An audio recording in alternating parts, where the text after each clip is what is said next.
For the past couple of years, TrimUI's demonstrated their excellent sense of design with some cheap, pocketable handhelds. Their Brick, in particular, really showed off that they understood how to make a tiny handheld that felt premium and nice to use without costing a ton of money. With its dense design and decent controls, it's perhaps the best small vertical handheld on the market.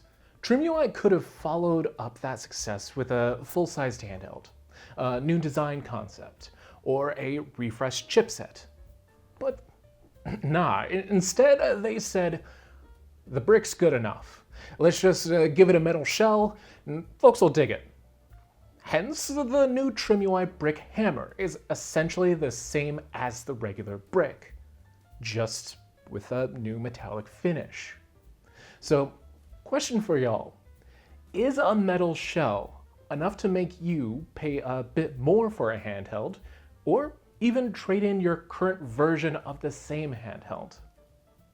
I was personally pretty skeptical, but fortunately, LitNXT was kind enough to send me a review sample so that I could see for myself if there's any substance to such a seemingly minor upgrade.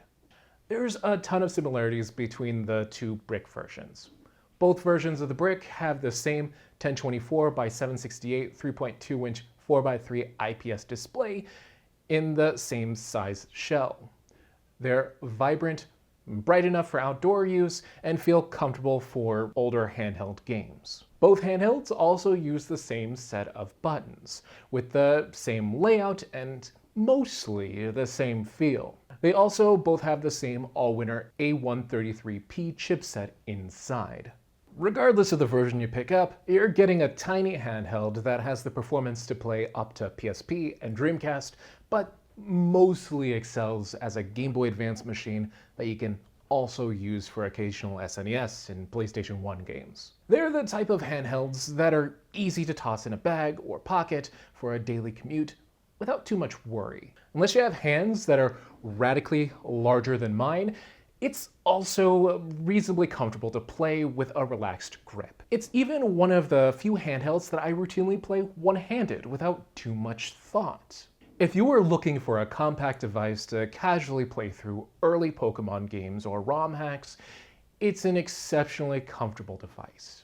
Regardless which model you went with, you're likely to have the same overall gameplay experience. Yep, really can't go wrong.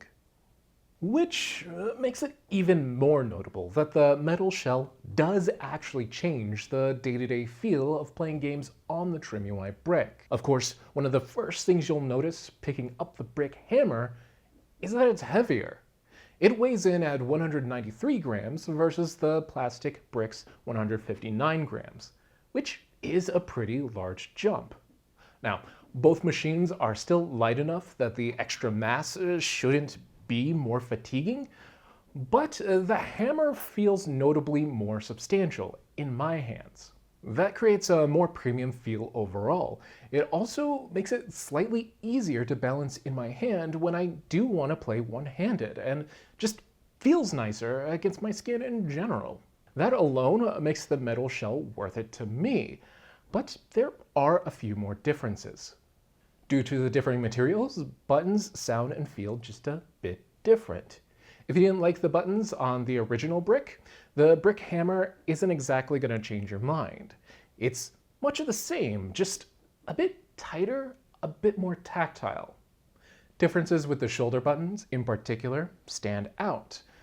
On the original Brick, they have a click that sounds a bit hollow.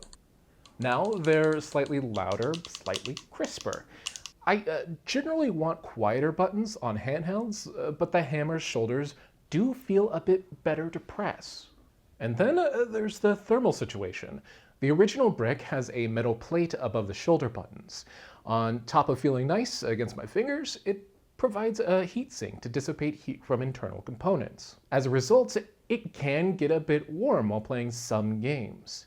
I've never felt it to get uncomfortable or impact performance, or generally be noticeable when not paying attention, but your mileage may vary. Being all metal, the hammer expands the effects of the metal plate quite a bit.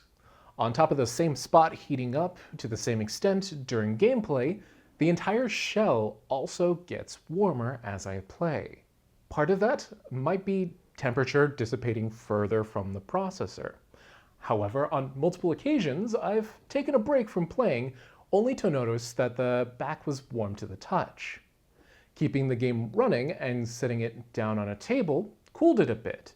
So very clearly, it's getting a bit warmer just from my hands.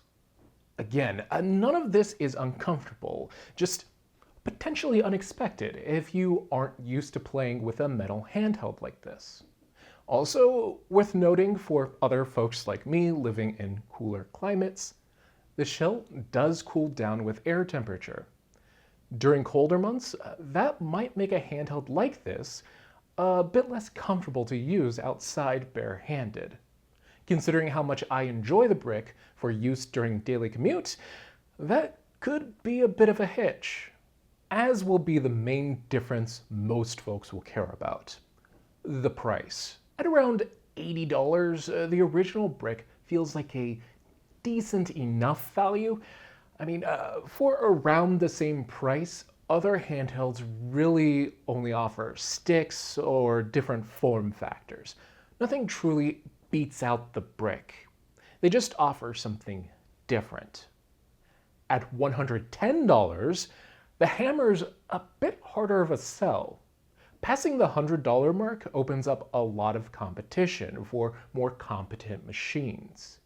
Notably, for only $20 more, the Retroid Pocket Classic offers much better performance, better, more flexible UI, and more comfortable controls, while still being pocketable. The only downside is that it feels slightly less premium and a bit more toy-like. Choosing the Brick Hammer over the Pocket Classic or similar options feels like a choice specifically for the Hammer's aesthetic, budget be damned. Which, honestly, I kind of get it. The Brick Hammer is much nicer than it has any right to be. If someone wants as small and nice a device as possible to kick back with some GBA games, few options will feel better than the Hammer within this price range. It's just that for the rest of us, who place higher priority on performance or screen size, spending $30 extra for a metal shell might be more of a nice to have rather than a necessity. So, returning to the question at the top of the video, is the metal shell enough to make you pay a bit more for the TrimUI Brick Hammer? Or even trade in your current Brick? Let me know down in the comments. I'd be interested to see whether a premium feel is actually worth the extra cash to y'all. And while you're at it, if you found this video helpful or informative, go ahead and give it a like to let me know. Then get subscribed for more handheld reviews in the near future. Surprisingly, I have quite a few dual screen handhelds arriving for review in the next few months. Make sure you don't miss it. This video was made possible by a review unit sent by LitNXT. As with all the handhelds they sent me, they had no editorial input into the making of this video, beyond requesting that I show off their website. They also had no early preview. They're seeing this video for the first time alongside y'all. If you're interested in either the Brick or Brick Hammer, I'll have a link to both in the video description. I'll also drop a link there and on the screen somewhere to my original TrimUI Brick review in case you want a more detailed breakdown of what I thought about the Brick. But that's going to be all for this video. Thank you so much for watching all the way until the end. I hope you have a nice day.